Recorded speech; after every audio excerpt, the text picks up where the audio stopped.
2025 is going to be a critical year for both crypto and the global economy. We have people like Trump that are re-voted into office as presidency. With him becoming president, we foresee a very good future. We have a lot of regulations coming in crypto. We have wars still ongoing that might stop, which most people predict once Trump's stronger leader for the westernized world comes into office, and many key factors such as the Solana chain growing, meme coins coming in, decentralized finance opening the world for people that are debanked.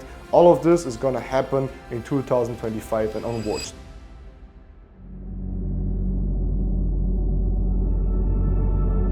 The three most important economically impactful events for 2025 in crypto that's gonna make it better or harder, we're gonna talk about them right now. The very first one is quantitative tightening or easing. Let's make an easy example for crypto, okay, or in crypto. Let's say people have more money to put into crypto. What will happen? Price will go up, right? What happens if people have less money? They will put less money into crypto, so prices don't go up. They pretty much stay the same, or even since you don't have much liquidity, now you need to start to pay out profits, or you need to, take out money from the market because you have less money, right? So quantitative tightening and easing are monetary policies, and most people foresee a quantitative tightening cycle for 2025 because we have problems with interest rates, we have problems in the economy, and there is different ways on how to battle problems in the economy, right? You can either give more money to the people so they boost the economy, or you can take money away from the people. Both of them have their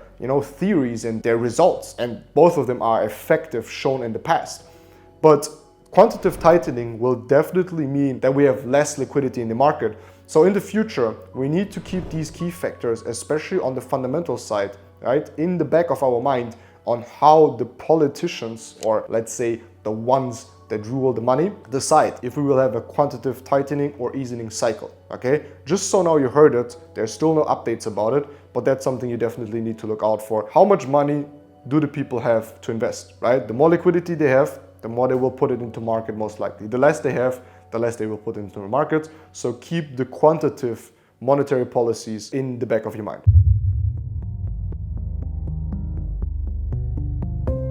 Number two is the global de-dollarization, okay? We have heard it many times. BRICS, Brazil, China, and so on, the new formation of global players that want to move away from the dollar, right? Especially the last, cycle of, let's say, the Biden administration showed us how many countries actually want to move away from the dollar, right? All talking about we're not going to use the dollar anymore, we're going to not use the dollar here, we're not going to use the dollar there, we're going to kick out the dollar, we're going to move our funds into our own currency or into other currencies. So depending on how we continue in the future, the de-dollarization could lead to some instability in the market first, but then later on boost the markets in general in crypto, especially. Why? Because most countries will then most likely, right, have something digital, so a coin. They will back it by a cryptocurrency. They will come up with a cryptocurrency that then is the new currency. It doesn't really make sense anymore to use their own currency, right? Because no one trusts in them, in this currency. If the dollar not, then there needs to be, something else. In the past, the most dominant economy, the most dominant empire was dictating the main reserve currency and the currency that everyone trades in. Therefore, they keep the power because they control the power through their value, through their dollar, through their currency. In the future, with us losing the dollars, right, then what else is going to come? It just makes sense that it's crypto, and it's going to be very interesting what kind of crypto it will be. It will be very interesting if this is going to be a sort of CBDC, a central bank digital currency that some country builds up for themselves. But I pretty much think that we're not going to go back to a fiat currency as we know it now, but we're going to go back into a new, let's say, dollar, into a digital whatever coin, right? That obviously will boost the cryptocurrency market. And if it doesn't happen now, it will happen for sure in the future. And that's where it doesn't matter what news, it doesn't matter what happens. Crypto markets are going to win. There's no fundamental logic and no technical logic that says the direct opposite, right? There's too little chance of this failing, and there's too high probability of this succeeding, and we are seeing already most of these key factors being implemented.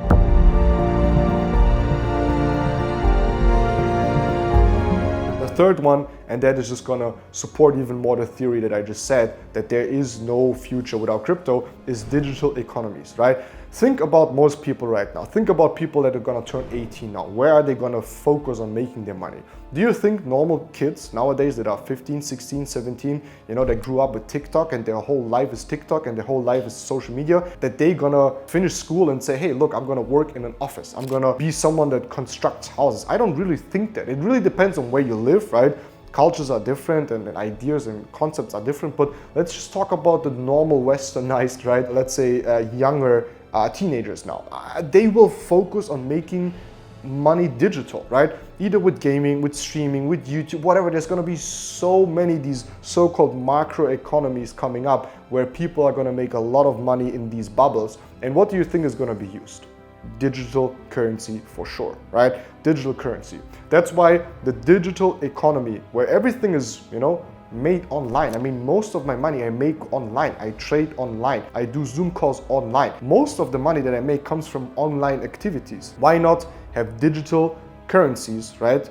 Cryptocurrencies that help me in these certain online domains to make money, right? And that's what you're gonna see in the future, because it's way more beneficial of a big platform such as Twitch, such as, gaming, World of Warcraft, Fortnite, whatever all these big games are called that people play.